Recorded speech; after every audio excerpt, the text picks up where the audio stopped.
As a child, I was particularly fascinated by the fairy tales told by my grandmother, especially when they talked about castles, dragons, and princesses.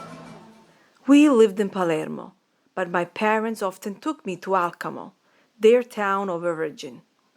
At that time, there was no highway, and you arrived after having traveled a winding road, which made me feel sick.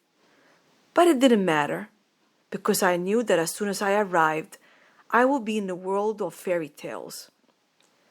There was Mount Bonifato, covered with woods, certainly inhabited by elves and goblins. And above all, there was the castle, with many towers, windows with small columns, large arched doors. I imagined myself in there, in a distant time, the king and the wicked stepmother, the busy servants in the great halls, and the beautiful princess. Even today,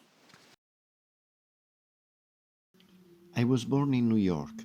Some of my fondest memories as a child was when my Sicilian grandfather, Agatino, would walk me to school.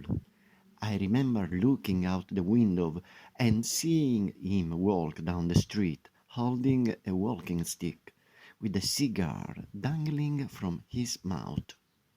He was always dressed neatly and wearing his traditional Coppola cap. He would take Cleo, our German shepherd, and all of us would walk together to school. He didn't speak a lick of English, but somehow I understood everything he was saying. Our first stop was always at the bay near the bridge. He would toss a stick into the water, and Cleo would dive in and retrieve it over and over again.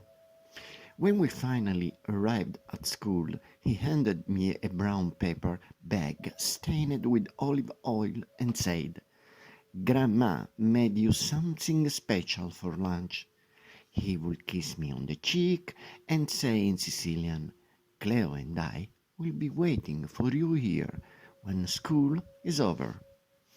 When the bell rang, I ran out as fast as I could to meet Grandpa and Cleo. We walked home hand in hand. I was proud to walk with him. As we walked through the neighborhood, everyone would say, "Ciao, Agatino." They called him the mayor of Whitestone. Our final stop was at Leonard the butcher to pick up a big bone for Cleo. She would carry it in her mouth all the way home. Agatino Alibrandi, my hero, emigrated from Limina, Sicily, in 1921. I am proud to be Sicilian. What I remember of my young age. Oh, yes, Sicily, of excursions as a scout in Etna forests, or journeying the island with my family with our roulotte. I remember also the zappuneddu, that little tool I used searching for archaeological pieces underground. O zappuneddu. Still today I go in search of that pieces.